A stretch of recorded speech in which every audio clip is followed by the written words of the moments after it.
அதிர்ச்சி! நம்ம அண்டை நாட்டு பிரதமர் ஒருத்தருக்கு மரண தண்டனை. ஆனா மோடி தலைமையிலான இந்தியா ஒருபோதும் அவங்கள எதிரிகள் கிட்ட ஒப்படைக்காது. ஏன், வங்கதேசத்துல இப்போ நடந்தது வெறும் அரசியல் குழப்பம் இல்ல, அதுல 1500 மாணவர்கள் கொல்லப்பட்டிருக்காங்க. இந்த ஒட்டுமொத்த பிரச்சனையும் இந்தியாவுக்கு நேரடியா என்ன பாதிப்பை ஏற்படுத்தும்?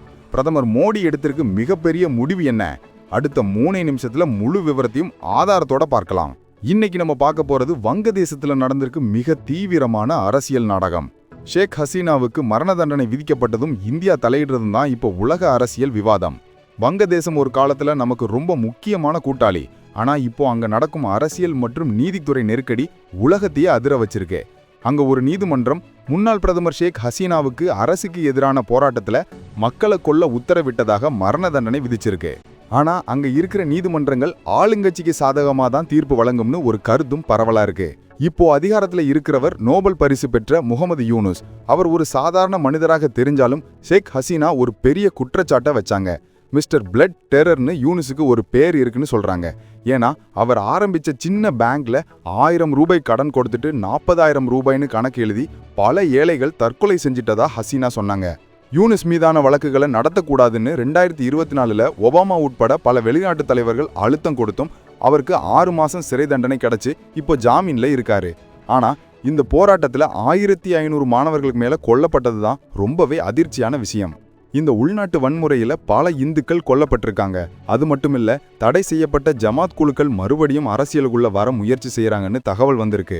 ஆரம்பத்துல வங்காளிகளா சேர குரல் கொடுத்த மக்கள் இப்போ மதத்தின் பெயரால் பிளவுபட்டிருக்காங்க. இந்த அரசியல் ஸ்திரமின்மை நமக்கு எவ்வளவு பெரிய ஆபத்துன்னு தெரியுமா?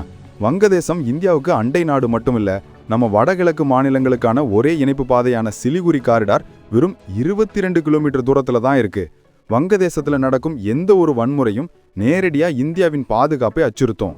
இதை சமாளிக்க தான் இந்திய அரசாங்கம் அந்த பகுதியில 3 புதிய இராணுவ தளங்கள்ல அமைத்திருக்காங்க. இப்போ உச்சகட்ட கிளைமாக்ஸ். ஷேக் ஹசீனாவுக்கு இந்தியா பாதுகாப்பு கொடுத்திருக்கு. அவங்க தந்தையோட குடும்பம் கொல்லப்பட்ட மாதிரி ஒரு நிலைமை இவங்களுக்கு வரக்கூடாதுன்னு இந்தியா நினைக்கிறாங்க. நீதிமன்றம் மரண தண்டனை கொடுத்திருந்தாலும் மோடி இருக்கும் வரை ஹசீனாவை இந்தியா கண்டிப்பா வங்கதேசத்துக்கிட்ட ஒப்படைக்காது. இது சர்வதேச அரசியல் வல்லுநர்கள் உறுதியா சொல்றாங்க. நம்ப முடியல தானே? வங்கதேசத்தோட குற்றவாளிகளை ஒப்படைக்கும் ஒப்பந்தம் நம்ம கிட்ட இருந்தாலும் அரசியல் குற்றங்களுக்கு அது பொருந்தாதுன்னு இந்தியா வலுவா வாதிடலாம். இதனால ஹசீனா இந்தியாவுல பாதுகாப்பா இருப்பாங்க. அப்புறம் என்ன நடக்கும்? அமெரிக்காவின் ஆதரவு பெற்ற முகமது யூனுஸின் ஆட்சி வங்கதேசத்தை சரியா நிர்வகிக்க முடியல.